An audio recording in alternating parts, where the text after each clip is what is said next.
Anggaplah sebagai suatu kebahagiaan kalau kamu jatuh ke dalam berbagai-bagai pencobaan. Bukan 1-2 pencobaan loh. Berbagai-bagai itu berarti many atau banyak sekali.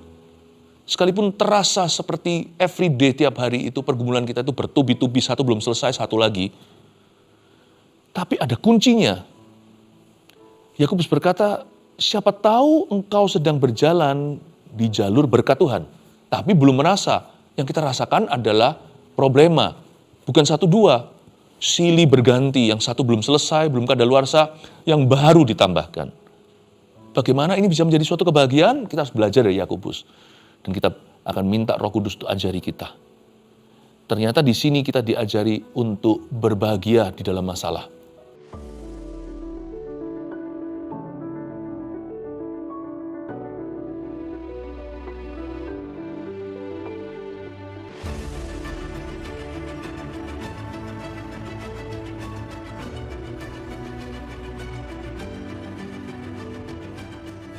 Shalom keluarga Saat Teduh Bersama. Saya percaya kita semuanya dalam tangan pemeliharaan Allah. Musim silih berganti, dunia semakin tidak menentu, tapi Yesus selalu pasti dan Dia menyertai setiap orang yang mencari wajahnya. Kemanapun kami pergi, dimanapun kami berada, menoleh ke kiri, ke kanan, ke segala arah, kami selalu melihat Tuhan ada. Kami tidak takut lagi, kami tidak bimbang, tidak ragu, tidak goyah sebab Engkau beserta. Yang penting Tuhan ada di sisi kami. Yang penting Tuhan ada di sisi kita. Maka kita tidak perlu takut lagi. Makasih Tuhan, berkat-Mu melimpah. Dan bantu kami untuk bisa melihat segala berkat itu. Sekalipun hari ini masih diselubungi dengan masalah dan berbagai rintangan serta tantangan. Ajar kami melihat janji-Mu ya Tuhan. Urapi Tuhan Yesus dan beri firman keluar dari mulut hamba-Mu yang dapat dimengerti, yang memerdekakan, dan barang siapa memperhatikan firman, Tuhan berikan keajaiban. Makasih Tuhan, sembunyikan di balik salib-Mu hamba-Mu ini. Di dalam nama Yesus, haleluya. Amin, amin. Kita harus berbuah di segala musim kehidupan dan makin berbuah lebat dalam musim problema. Ada berkat terselubung yang namanya masalah, tapi kalau kita bisa melihat peluang dari Allah, hidup kita akan berubah. Ada sebuah rema yang saya dapatkan dari Roh Kudus untuk menolong membantu kita dalam setiap pergumulan kita, setiap keluarga Saat Teduh, masing-masing pergumulannya nggak sama. Apa yang menghantam rumah tangga ini tidak sama dengan yang dialami oleh tetangganya. Tapi Tuhan adalah pemelihara kita semua. Bagi Tuhan tidak ada yang mustahil, Tuhan Yesus tidak pernah berubah, tidak ada bedanya. Anda alami apa, teman Anda alami yang lainnya, Tuhan tetaplah jalan satu-satunya. Yakobus pasal pertama, ayat 1-5, saya ingatkan tema kita hari ini berkat terselubung yang namanya masalah. Saya bacakan 5 ayat itu lebih dulu. Salam dari Yakobus hamba Allah dan Tuhan Yesus Kristus kepada ke-12 suku di perantauan. Saudara-saudaraku, anggaplah sebagai suatu kebahagiaan apabila kamu jatuh ke dalam berbagai-bagai pencobaan. Sebab kamu tahu bahwa ujian terhadap imanmu itu menghasilkan ketekunan. Dan biarkanlah ketekunan itu memperoleh buah yang matang, supaya kamu menjadi sempurna dan utuh dan tak kekurangan suatu apapun. Tetapi apabila di antara kamu ada yang kekurangan hikmat, hendaklah ia memintakannya kepada Allah, yang memberikan kepada semua orang dengan murah hati, dan dengan tidak membangkit-bangkit, maka hal itu akan diberikan kepadanya. Ditulis oleh anak Yusuf dan Maria. Setelah mereka melahirkan Yesus, Maria tetap perawan saat melahirkan Yesus Kristus. Kemudian mereka menikah dan dalam pernikahan mereka maksudnya mereka mempunyai anak-anak yang lainnya. Yakobus ini adalah seorang pemimpin di gereja mula-mula, di gereja Yerusalem. Dan dia nanti baru percaya Tuhan. Dahulu dia melihat Yesus nggak lebih daripada kakaknya atau anak tukang kayu. Tapi nanti dia percaya kepada Tuhan Yesus. Jangan hari ini kita nilai segala sesuatu. Mungkin situasi seolah-olah mustahil di depan, tapi Suatu hari segala perkara bisa berubah. Orang sekeras Yakobus yang menolak Yesus mentah-mentah, dia hanya melihat Tuhan Yesus sebagai manusia, bisa berubah. Keadaanmu juga bisa berubah. Masalah itu ada tanggal kadaluarsanya. Dan Yakobus menjadi seorang hamba Tuhan yang luar biasa. Dan dia memberitakan firman, dia betul-betul berubah. Kondisi kita pun akan berubah. Kalau Tuhan bisa mengubah manusia, Tuhan bisa mengubah apa saja. Salam dari Yakobus, hamba Allah, dan Tuhan Yesus Kristus. Dia mengaku kali ini, aku adalah hambanya Tuhan Yesus Kristus. Sekarang Yesus bukan lagi sebagai manusia di dalam hati Yakobus. Yakobus menyebutnya Tuhan. Ini perubahan 180 derajat. Kalau saya baca seperti ini ya, di dalam Alkitab, Tuhan mengubah manusia, Tuhan mengubah keadaan. Saya kok berbesar hati ya. Apapun pergumulan yang kita alami, things can change ahead of us. Segala perkara bisa berubah di depan nanti. Boleh nggak kita GR gede rasa? Boleh nggak kita punya confidence atau keyakinan pada Tuhan? Bukannya seharusnya sebagai orang percaya, kita harus seyakin-yakinnya bahwa Tuhan sanggup menolong kita. Oke, dia menuliskan surat ini kepada ke-12 suku di perantauan. Bicara tentang orang-orang Yahudi yang tersebar di seluruh bumi. Ini karena penganiayaan. Jadi di zaman Yakobus itu, orang-orang percaya di Yerusalem itu, sejak Pentakosta mereka jadi berapa ribu itu semuanya, akhirnya diaspora. Mereka tercecer di mana-mana bukan karena kehendak mereka, tapi karena mereka itu mengalami penderitaan. Ada pula saatnya dalam sejarah Yerusalem mengalami kelaparan. Tak terkecuali umat Tuhan pun kena dampaknya. Krisis ekonomi terjadi. Lalu belum lagi mereka dianiaya karena nama Tuhan. Banyak di antara mereka harus meninggalkan kota Yerusalem.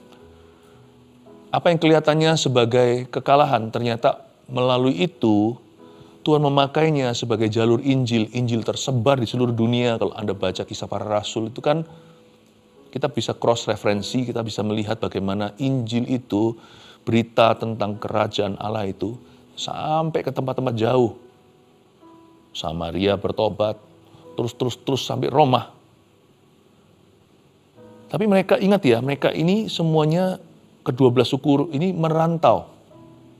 Merantau karena dipaksa keadaan, tapi Tuhan menjadikan itu Tuhan memakai hal itu dalam rencananya dan menjadikannya sebagai jalan tol agar misi Yesus Kristus tercapai di atas muka bumi. Terselubung ya, nampak seperti penganiayaan, ternyata Tuhan punya maksud di balik itu adalah penuaian. Saya mau sebelum saya masuk ke ayat 2, itu justru nanti yang lebih praktis. Saya ingin Anda memiliki paradigma ini di ayat 1. Kalau orang keras pun bisa berubah, keadaan yang keras pun Tuhan bisa ubahkan.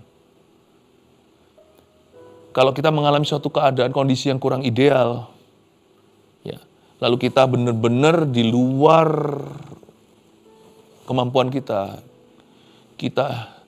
itu seolah-olah terbawa oleh situasi dunia. Kalau mengalami krisis ya kita kena dampaknya. Kena aniaya. Tapi Tuhan tidak pernah kalah. Dan barang siapa berpaut pada Tuhan Yesus akan selalu mengalami rencananya. Coba lihat berkat terselubung itu. Itu ada. Kita lihat ayat 2. Saudara-saudaraku, anggaplah sebagai suatu kebahagiaan apabila kamu jatuh ke dalam berbagai-bagai pencobaan. Protes keras. Mana bisa? Orang alami pencobaan hidup kok disebut berbahagia? Nggak mau aku. Ya siapa yang mau sih? Kalau itu pilihan pada kita, ya siapa yang akan memilih untuk menderita? Saya ngerti. Tapi ini bukan karena salah kita. Anggaplah sebagai suatu kebahagiaan apabila kamu jatuh ke dalam. Kamu jatuh ke dalam berbagai-bagai pencobaan. Bukan jatuh karena salahmu. Kita jatuh ke dalam sebuah keadaan. Itu di luar power atau di luar kuasa kita. Misalnya jikalau terjadi perang antar bangsa, tiba-tiba harga-harga tertentu harga-harga pokok itu melejit. Misalnya, kan ini sesuatu yang sifatnya global. Misalnya zaman dulu, berapa tahun lalu pandemi, siapa sangka kita itu bisa tertangkap oleh sebuah keadaan, jatuh ke dalam sebuah kondisi. Asal kita tidak ada di dalam kondisi tertentu karena dosa. Kita baik-baik kok. Kita rajin bekerja, kita hidup bersekutu dengan Tuhan Yesus. Kok diizinkan sesuatu seperti ini terjadi? Tapi Yakobus berkata, kamu harus menganggap itu sebagai suatu kebahagiaan. Berarti Yakobus ini punya mata iman. Kita melihat masalah, dia melihat kesempatan dari Tuhan. Kalau dia berkata itu suatu kebahagiaan, pasti itu adalah berkat. Dan hari ini firman, ini bukan kata-kata Yakobus saja, sekarang sudah ada di Alkitab. Ini benar-benar Tuhan yang suruh dia tulis begini. Berarti Tuhan melihat sesuatu. Kalau kita sekarang buta, nggak bisa melihat berkat itu, minta Tuhan celikkan mata rohani kita. Tuhan, ajari aku untuk melihat apa yang kau lihat, bukan apa yang manusia lihat. Bantu aku untuk tidak hidup sesuai perasaanku, tapi bantu aku untuk hidup oleh imanku. Anggaplah sebagai suatu kebahagiaan kalau kamu jatuh ke dalam berbagai-bagai pencobaan. Bukan 1-2 pencobaan loh. Berbagai-bagai itu berarti many atau banyak sekali. Sekalipun terasa seperti everyday tiap hari itu pergumulan kita itu bertubi-tubi, satu belum selesai, satu lagi. Tapi ada kuncinya. Yakobus berkata, siapa tahu engkau sedang berjalan di jalur berkat Tuhan, tapi belum merasa. Yang kita rasakan adalah problema. Bukan 1-2, silih berganti, yang satu belum selesai, belum kadaluarsa, yang baru ditambahkan. Bagaimana ini bisa menjadi suatu kebahagiaan? Kita harus belajar dari Yakobus. Dan kita akan minta Roh Kudus untuk ajari kita. Ternyata di sini kita diajari untuk berbahagia di dalam masalah. Kata bahagia di situ bukan happiness, tapi joy. Itu adalah buah roh terbesar setelah kasih. Kasih, lalu baru setelah itu sukacita, dan damai sejahtera. Joy, sukacita itu adalah manifestasi sejati seorang Kristen yang sungguh-sungguh.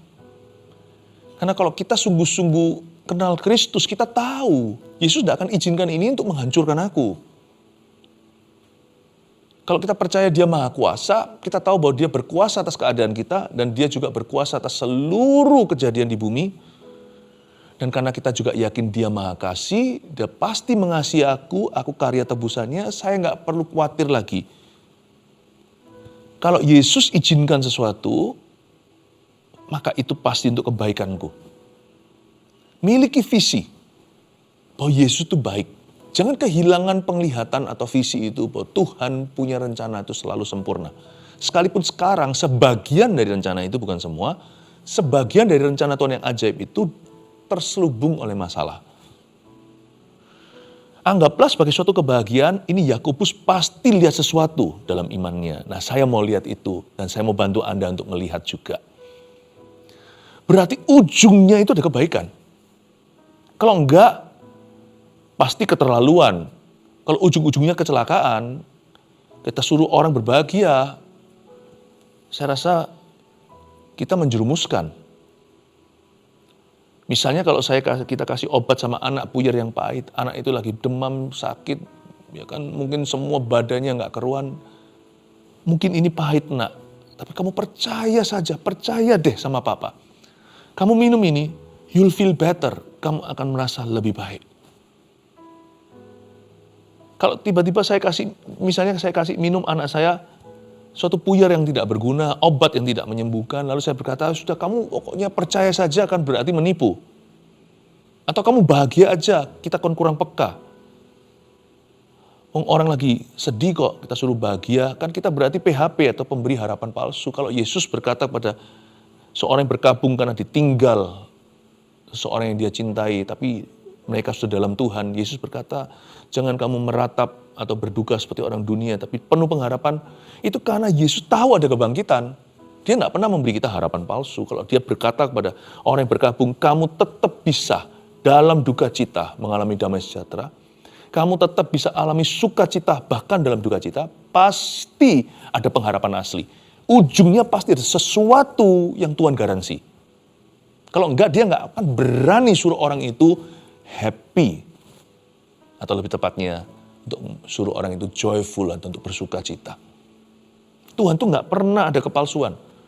Kalau dia suruh seseorang tuh bahagia, pasti ada alasannya. Kalau Tuhan bilang sama kita, percayalah, jangan takut. Sekali lagi ku katakan padamu, jangan takut, percayalah. Itu pasti Tuhan mau menolong kita. Nggak mungkin Tuhan suruh kita ke medan perang, kita berkata, percaya, lalu dia lari. Lalu dia tidak backup kita, tidak support, tidak dukung kita, lalu kita di depan sendiri, garis depan, lalu kita mati dan mati konyol lagi. Tuhan nggak pernah gitu. Tidak ada pertukaran bayangan pada Tuhan. Itu artinya Tuhan nggak pernah ngomong A tanpa ada alasan di baliknya. Bisakah Anda dan saya punya iman ketika dalam masalah? Bahwa sekalipun segala sesuatu buruk rasanya, Tuhanmu tetap baik. Anggaplah sebagai suatu kebahagiaan. Itu joyful. Kalau sukacita itu adalah warna, dia bisa cocok sama warna apapun. Itu kalau baju, mau kasih yang hijau, merah, yang warna terang, warna gelap, ya, warna yang panas, warna yang dingin, dia selalu cocok. Joy itu cocok sama semua musim kehidupan. Sukacita itu cocok untuk orang yang happy, yang lagi senang hati. Sukacita juga cocok untuk orang yang duka cita atau yang sedang berkabung hari ini. Sukacita itu adalah buah roh dan itu spiritual dan supranatural. Andai kata dia adalah makanan, dia mau dimakan bersama dengan steak bisa, lalapan bisa, segala macam jenis makanan lauk pauk dia selalu cocok. Nasi aja nggak cocok sama semua. Masa kita makan nasi sama es campur? Meskipun nasi bisa cocok dengan makanan lauk pauk, tapi nggak cocok mungkin sama dessert atau untuk makanan penutup. Siapa makan nasi sama, mungkin kalau di Manado ya, pisang goreng sama sambal gitu ya. Di beberapa tempat gabungan-gabungannya itu unik. Tapi nggak semua makanan itu cocok dengan segala makanan. Joy selalu cocok apapun makananmu hari ini. Mau makannya itu makan sesuatu yang sweet atau sesuatu yang ngilu di hati, mau makan sesuatu yang pahit, joy selalu bisa kita rasakan, kita alami, dan kita selalu bisa bersukacita dalam segala keadaan. Diajari di sini untuk kita berbahagia karena Tuhan. Dan alasan kita joyful sukacita itu adalah karena kita tahu Tuhan yang kita sembah, yang kita kenal ini, Dia itu hatinya baik.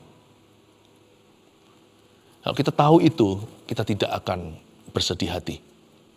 Sebab kamu tahu bahwa ujian terhadap imanmu itu menghasilkan ketekunan. Dan biarkanlah ketekunan itu memperoleh buah yang matang. Supaya kamu menjadi sempurna dan utuh dan tidak kekurangan sesuatu apapun. Ketekunan di sini, jadi di sini dikatakan ujian terhadap imanmu itu, pencobaan hidup itu menghasilkan ketekunan. Apapun mujizat berkat di depan sana, kita nggak tahu itu bonusnya. Tetapi ada nggak ada, kita nggak tahu sekarang. Tapi yang pasti itu menghasilkan ketekunan pada kita yang sedang mengalami masalah. Tekun di sini bukanlah menunggu dan tidak berbuat apa-apa. Kata tekun di sini sama sekali nggak ada hubungannya dengan pasrah. Ya nasib, bukan begitu. Apalagi ya orang yang sudah pesimis. Tekun di sini adalah kata aktif. Jadi bukan saja kita itu menunggu pertolongan Tuhan akan datang, lalu kita tidak berbuat sesuatu. Tidak. Ketekunan di sini itu akan memperoleh buah yang matang, supaya kamu menjadi sempurna. Berarti saat kita masih belum ditolong Tuhan, rasanya kita masih di dalam perut bumi, yaitu berada di center atau pusat masalah kehidupan kita. Hal-hal yang di luar kuasamu, apa boleh buat, tapi apa yang ada di dalam kuasa Anda, sempurnakan. Misalnya sekarang, yang ini bukan lagi area saya, karena manusia terbatas. Tapi apa yang ada di dalam tanggung jawabmu, sempurnakan. Berarti at least kan paling tidak ketika kita di dalam permasalahan, kita bisa memperkuat hubungan kita dengan Tuhan dan dengan sesama kita. Kita mau hari ini melemahkan iman sendiri atau menguatkan iman kita seperti Daud yang mengapi-apikan diri, itu up to you and up to me. Itu terserah Anda dan terserah saya. Jadi kata tekun di sini adalah kata aktif. Di waktu kita dalam masalah, kau punya pilihan. Kita itu menguatkan iman kita atau kita pasrah. Kita memilih untuk maju, kerohanian kita tetap harus maju atau kita mundur dari Tuhan. Karena tidak sedikit orang yang meninggalkan Tuhan saat di dalam masalah. Tapi juga ada orang-orang yang justru beriman pada Tuhan di saat ia bermasalah. Itulah keluar kata ini, ketekunan itu akan memperoleh buah yang matang. Seperti buah yang matang pada pohonnya, memang perlu waktu, nggak instan. Buah yang cepat-cepat terlalu dini dipetik dari pohonnya, nanti dimasukin kulkas, masam. Untuk dia matang di pohonnya itu perlu waktu. Dan dalam waktu menunggu untuk matang sampai saat Tuhan akan menolong kita, apa yang harus kita lakukan? Jangan kita nganggur, jangan kita bengong, ya. Lakukan tanggung jawabmu. Dari semua deretan tanggung jawab kita, ada tanggung jawab kita sehari-hari. Kita punya tanggung jawab fisik nih. Kalau bekerja ya cek log masuk, cek log keluar, kerjakan assignment tugasmu. Kalau seorang mahasiswa juga sekolah, kerjakan papermu. Ibu rumah tangga, kerjakan dan kelola rumah tanggamu. Kita punya tanggung jawab itu semuanya. Yang mungkin bagi beberapa orang seperti rutinitas yang menjenuhkan. Tetap kita lakukan. Tetapi di antara deretan tanggung jawab itu juga ada yang namanya tanggung jawab rohani. Satu hal yang saya dapatkan waktu saya renungkan ini, buah yang matang saat saya menunggu pertolongan Tuhan dan mujizat terjadi, saya harus sempurnakan iman saya di saat-saat seperti itu. Saya memilih maju. Tekun itu tidak sama dengan tidak berbuat apa-apa. Tekun itu sama dengan tekad untuk maju dan maju dalam kerohanian saya, dalam iman. Dan saya harus memperkokoh hubungan saya dengan orang-orang yang Tuhan taruh dalam kehidupan saya. Justru dalam masalah jangan pulang jadi orang yang muring-muring, melampiaskan amarahnya kepada orang di rumah kita, lalu kita melukai hati keluarga kita, lalu ya sudahlah, sekaligus aja kalau perlu semua jadi lautan api, supaya nggak hanya aku yang mati, jadi buruk hati. Memang aku sudah lagi sedang mengalami berbagai masalah, jadi sama semua hubungan yang lain kita nggak peduli sama orang lain.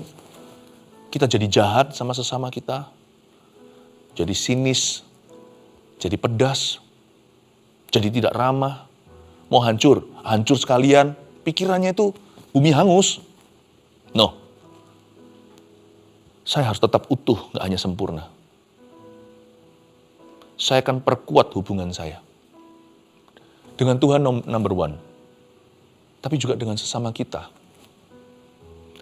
Justru di saat masalah gini, aku harus semakin kompak dalam hal benar. Aku harus semakin bangun mesbah doaku dengan pasanganku, suami istri.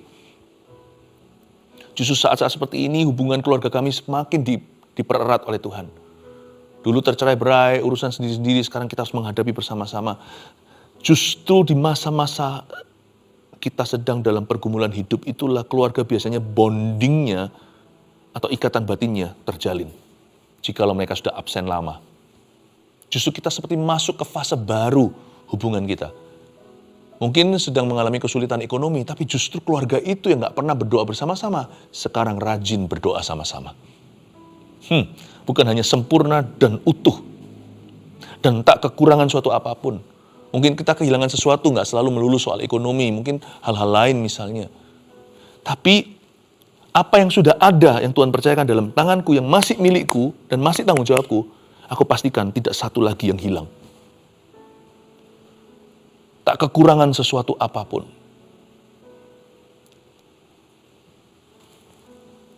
Apa yang masih tersisa, jangan kau remehkan. Jangan remehkan permulaan yang sederhana. Aku hanya punya 5 roti 2 ikan. Lihat itu di tangan Tuhan. Di mana ada ketaatan. ketaatan anak kecil itu kan makan siangnya. Dan ketaatan juga Andreas yang menemukan anak itu. Ketaatan murid-muridnya yang membagi-bagikan roti itu ketika Yesus memecah-mecahkannya. Di tangan Tuhan, permulaan sederhana kalau Anda tidak remehkan, bisa jadi besar. Tapi mungkin kita dulu nggak meremehkan permulaan sederhana, makanya jadi besar. Lalu misalnya kalau jatuh, sisa sedikit itu adalah permulaan baru. Sisa sedikit itu juga adalah permulaan yang sederhana. Jangan kau remehkan. Tuhan, ini yang tersisa. Ku persembahkan kepadamu Tuhan hidupku. Dan semua sisa-sisa glory. Tuhan nanti bisa bangun kembali loh bait suci yang diruntuhkan oleh Babilonia itu. Di zamannya Zerubabel, Esra, Nehemia dibangun kembali. Persis di atas puing-puing dan reruntuhan itu. Apa yang sisa kalau kita persembahkan kepada Tuhan? Saya jadi ingat cerita lain di Perjanjian Lama tentang tulang-tulang kering itu yang berserak-serak di sebuah lembah. Yehezkiel melihat penglihatan itu dan Tuhan bangkitkan menjadi army of God, menjadi tentara yang besar, tentara Allah. Apa yang tersisa atau leftover itu jikalau kita syukuri, itu tidak akan berkurang, malahan akan bertambah. Itu jadi besar lagi di tangan Tuhan. Jadi selama kita menunggu pertolongan, tekuni hubungan dengan Tuhan. Dan juga bertekadlah maju dalam iman. Itu bisa kita laksanakan, kita bisa lakukan hal ini di setiap keadaan. Di dalam segala situasi yang berbeda-beda. Yang sana mungkin bergumul secara ekonomi, yang lain bergumul secara relationship. Ada orang-orang yang kehilangan ini, ada orang yang kehilangan itu, satu rumah lain dengan rumah lain, satu individu beda dengan yang lain. Tapi ini adalah prinsip yang universal. Kalau kita tekun dalam masalah, kita akan bertekad maju no matter what. Apapun terjadi. Apa yang kita majukan? Iman. Hubungan, relationship. Ingat ya, berkat Tuhan terbesar dalam hidup ini bukan materi. Tapi relationship. Hubungan itu adalah berkat dan aset terbesar. Ya, kita harus bertekad untuk memajukan hal-hal yang saya sebut tadi. Jangan mundur secara rohani, jangan tinggalkan Tuhan. Jangan justru jadi seorang pembenci, jangan justru jadi seorang pesimis, jangan justru menjadi seorang yang melukai kanan kiri hanya karena dirimu sedang tidak puas hati. Itu nanti akan ngeblok berkatmu lain kali. Ayat 5, tetapi apabila di antara kamu ada yang kekurangan hikmat, hendaklah ia memintakannya kepada Allah yang memberikan pada semua orang dengan murah hati dan dengan tidak membagit-bagit, maka hal itu akan diberikan kepadanya. Tuhan bilang gini loh, untuk semua ini kan perlu hikmat. Ini kan hikmat yang berupa paradigma. Ini memberikan saya, apa yang saya sharingkan sekarang ini akan membuka wawasan Anda.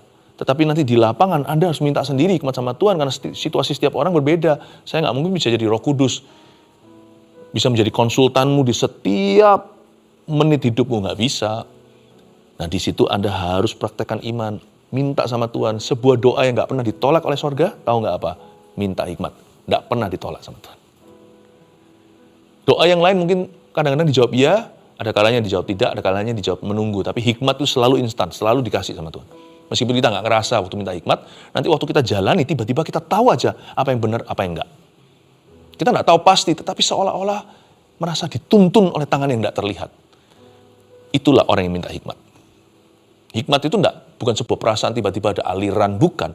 Tapi waktu diberikan, kalau kita minta, kita amin, jangan ragu, jangan bimbang. Orang mendua hati, gak terima apa-apa. Setelah amin, percayalah waktu kita hadapi situasi itu nanti, Tuhan akan memberikan tepat waktunya dan langsung di tempat Tuhan akan memberimu kata-kata hikmat. Jangan kau susun kata-katamu sendiri, nanti pasti kita tahu bagaimana menjawabnya. Dan mungkin bukan kata-kata yang kita butuhkan, mungkin sebuah keputusan, atau sebuah arahan, sebuah instruksi, atau sebuah strategi. Nanti pada waktunya, itu diberikan. Ketika Anda minta, itu sudah diberikan, sudah ada pada Anda. Percayalah, waktu Anda dan saya percaya apa yang kita minta terjadi, itu sudah milik kita. Tapi akan dicairkan pada saat kita membutuhkan. Orang yang minta hikmat itu tidak pernah ditolak sama Tuhan. Jawaban Tuhan selalu ya, Selalu ya. Apalagi hikmat yang benar itu permulaannya takut akan Tuhan. Orang yang takut akan Tuhan pasti akan dibimbing oleh Roh Kudus. Mintalah hikmat sama Tuhan. Justru di masa-masa kita dalam pergumulan hidup itu, mintalah hikmat. Tuhan, kasih aku hikmat gimana memecahkan masalah ini. Dan jangan berhenti hanya minta hikmat saja. Kadang-kadang nggak langsung pecah tuh masalah. Minta kekuatan baru sama Roh Kudus. Minta diberi ketabahan. Catatlah 3 poin sini sebagai summary atau sebagai rangkuman. Berkat terselubung namanya masalah. Gimana kita menghadapi masalah kita dengan cara Yakobus, yaitu dengan cara Tuhan Yesus. 1, di dalam permasalahan ada momen pertumbuhan dan perubahan. Tahukah Anda waktu kita dalam masalah itu ada peluang dari Tuhan. Termasuk di dunia, orang juga tahu ketika ada suatu krisis misalnya, di situ itu sebenarnya ada banyak peluang. Dunia pun berubah karena krisis-krisis yang terjadi. Orang-orang yang tidak punya kesempatan tiba-tiba naik semua. Tapi orang-orang yang sombong bisa jatuh. Saya tidak hanya bicara soal ekonomi, dari segala sektor, di segala faktor kehidupan. Minta sama Tuhan agar Anda selalu berada di sisinya. Tidak menjadi korban atau bermental korban, tetapi minta sama Tuhan untuk jadi mitra Tuhan dalam situasi ini. Ada momen pertumbuhan dalam setiap permasalahan itu, terutama pertumbuhan rohani. Ada kesempatan untuk melihat perubahan yang baik. Dan kadang-kadang perubahan yang baik itu bukan material atau sifatnya jasmani. Kadang-kadang sifatnya adalah karakter kita. Tapi nggak melulu karakter loh. Justru di saat-saat seperti itu biasanya Allah bekerja sangat dahsyat di dalam diri orang-orang percaya. Berkat yang sifatnya tangible atau yang nyata pun itu juga bisa diberikan. 2, tekun itu tekad untuk maju dalam iman dan hubungan di setiap keadaan. Saya tidak perlu jelaskan, saya sudah jelaskan tadi. 3, mintalah hikmat baru dalam memecahkan masalah. Sekalian jangan hanya minta hikmat, serta kekuatan untuk tabah. Jaga-jaga kalau hikmat yang baru itu tidak langsung menunjukkan jalan keluar. Mintalah kekuatan untuk bisa menanggung permasalahan ini. Sampai Tuhan berkata, sudah jatuh tempo, tanggal kadaluarsanya. Amin. Mari kita sama-sama menghampiri tata Tuhan sekali lagi, membawa masalah hidup kita. Dan kali ini dengan perspektif yang berbeda, kita tahu bahwa ada berkat Tuhan terselubung di dalamnya. Dapatkan berkat itu hari ini, waktu kita menyembah Tuhan. Kita dengar kesaksian. Dengan begini kita akan mendapat kekuatan baru ya. Erika Isari. Shalom Pastor Philip dan tim, saya seorang pendidik di pelosok negeri saya bekerja di lingkungan yang bisa dikatakan toksik. Pada saat teduh bersama 20 Agustus 2025 yang berjudul Pesan yang Menambah Semangat Hidup, saat itu saya sedang ada di titik depresi berat. Saya mau keluar, salah. Mau bertahan pun, salah. Saya alami hati hancur remuk. Dan di akhir ibadah, Pastor Philip berdoa dan mengatakan, hati yang hancur, jiwa yang patah remuk, Engkau pulihkan ya Tuhan. Saya langsung menangis, mengaduh kepada Tuhan. Dan pastor berkata lagi bahwa ada kepala seperti dielus. Dan ya, itu yang saya rasakan. Kamar saya kosong, tapi ada yang mengelus kepala saya. Rasanya tenang sekali, enteng. Tiba-tiba hati yang baru Tuhan berikan. Saya mulai merasakan ketegaran jiwa. Dan pada akhirnya Tuhan memberikanku tempat kerja yang terbaik sekarang. Terima kasih Tuhan Yesus, saya berdoa di lingkungan yang menghargai saya. Selalu segala sesuatu hanya untuk kemuliaan-Mu. Terima kasih Pastor Philip dan tim STB. God bless you. Selamat untuk pekerjaan baru Anda. Ling. Saya bergabung di CG 54 BSD dan melayani sebagai sponsor dalam CG. Sejak November 2024, saya sering sakit perut dan diare. Hasil kolonoskopi menunjukkan lebih dari 5 polip di usus besar. Saya sempat takut karena dokter mengatakan polip tidak dapat diangkat akibat kecil, banyak, dan juga beresiko merusak dinding usus. Saya diminta menjaga pola makan dan kontrol setahun lagi. Dalam ketakutan, saya datang pada Tuhan, berdoa memohon kesembuhan, sambil tetap taat pada anjuran dokter. Tiap Rabu, saya sekeluarga setia saat teduh bersama. Dengan iman, saat Pastor Philip mendoakan yang sakit, saya menumpangkan tangan di perut saya dan percaya Tuhan bekerja. November 2025 saya kolonoskopi kembali. Puji Tuhan, usus saya bersih tanpa polip dan dokter pun takjub. Saya bersyukur. Tuhan Yesus baik dan setia.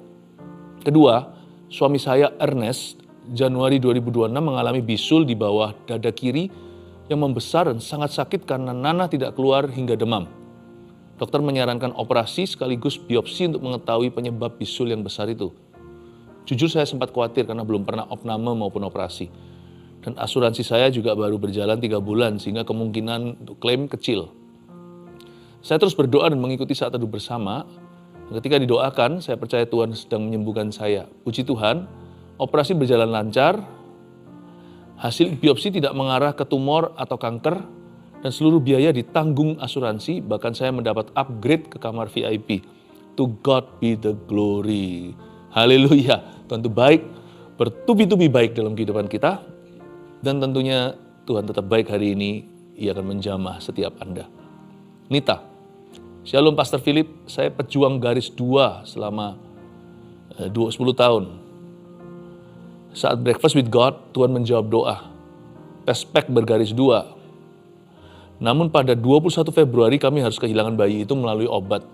Hampir 24 jam pendarahan dan sangat menyakitkan. Tanggal 25 Februari, kami mendengarkan saat teduh bersama yang judulnya Ketika Tuhan Berkata Ya dengan Berat Hati. Pastor Philip berdoa untuk wanita yang mengalami pendarahan rahim dan berkata Tuhan akan segera memberikan keturunan yang pertama. Puji Tuhan, sebulan kemudian saya kembali hamil. Tuhan Yesus baik dan bisa dipercaya. Tuhan jaga dan sayangi kami selalu. Amin. Selamat untuk jawaban doanya. Saya doa supaya kehamilannya lancar sampai melahirkan dengan normal, dengan baik, tidak ada kelainan sama sekali ya. Dan saya tahu juga Tuhan bisa menjawab doa yang sama bagi setiap kita yang hari ini berharap kepadanya. Tadi sempat saya mikir, pejuang garis 2 itu apa ya? Baca-baca lagi, oh ternyata tespek. God bless you. Mari kita memuji Tuhan bersama-sama. Tuhan itu besar, ajaib, dan lebih dari itu, Dia cinta padamu. Roh Kudus, nyatakan sesuatu pada saya ya. Anda bisa pejamkan mata juga supaya Anda konsentrasi berdoa. 2 hal. Yang pertama adalah kepada seorang laki-laki yang ludes tabungannya dengan jatuhnya saham. Anda suami istri sama-sama berpenghasilan, dua-dua orang kerja. Tapi istri penghasilan lebih besar, lumayan banyak, bukan sedikit. Anda stres sekian lama dan merasa harga diri Anda tidak ada. Saya tegur dulu, mengapa harus merasa minder? Berkat besar, berkat kecil Tuhan yang memberi, kelola.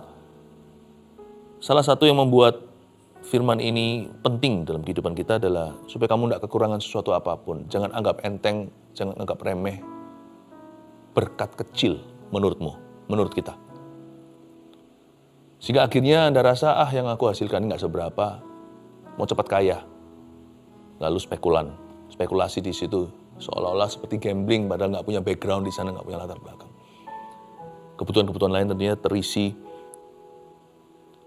itu benar-benar ditanggung oleh pasangan. Sekarang raib, habis. Baru Anda merindukan berkat kecil itu yang pernah kau punya. Mulai hari ini, dengar baik-baik, saya akan doakan supaya Anda bangkit. Uang itu tidak akan kembali, tapi dengan penghasilan kecil menurutmu itu, biarkan Tuhan memberkatimu lagi.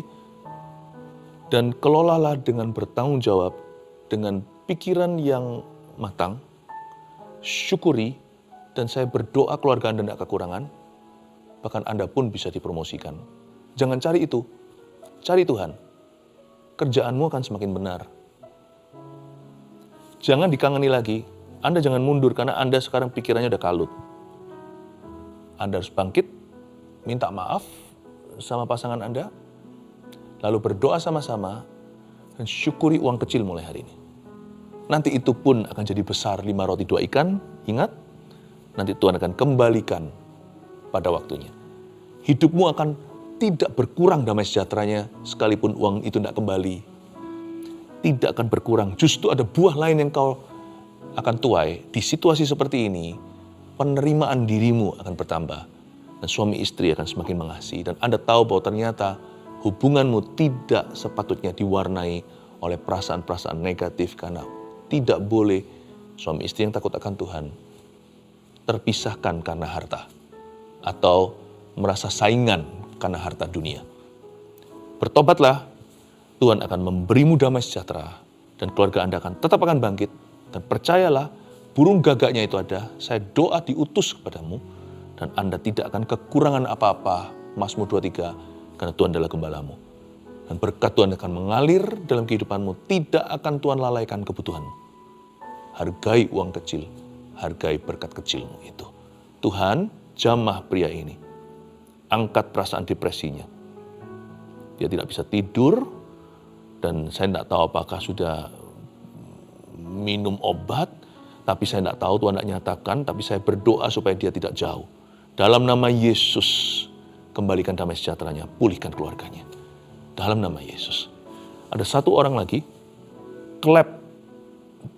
Ada sebuah klep di organ dalam tubuhmu itu yang terbuka dan membuat organ itu akhirnya tidak berfungsi normal.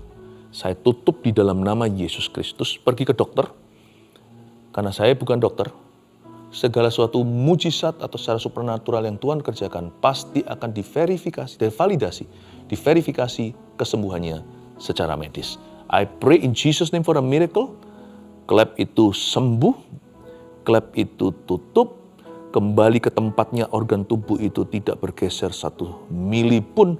In Jesus mighty name, dalam nama Yesus Kristus. Mari ulurkan semua tangan, kita akan berdoa untuk semua orang yang telah mengirimkan permohonan doa. I bless you in the name of Jesus. Aku memberkatimu. Aku berdoa dan berkata dengan otoritas firman Allah di mulutku, yaitu di dalam nama Tuhan Yesus. Aku kirimkan kesembuhan bagi semua yang sakit di dalam nama Yesus. Kalvari menyembuhkanmu. Dan di dalam nama Tuhan Yesus untuk semua orang yang bergumul dalam pekerjaan hari-hari ini, Tuhan Yesus membuka jalan. Ya Tuhan, Engkau memberkati pekerjaan mereka, dan yang belum punya pekerjaan, aku berdoa akan ada panggilan interview setelah ini. Dalam nama Yesus Kristus. Haleluya. Amin. Terimalah berkat dari Allah Bapa, Putra, dan Roh Kudus yang mengenyangkanmu dan memeliharamu. Yehova Jireh Dia, Yehova Rafa Dia. Terpujilah nama Tuhan. Dalam nama Yesus, haleluya. Amin.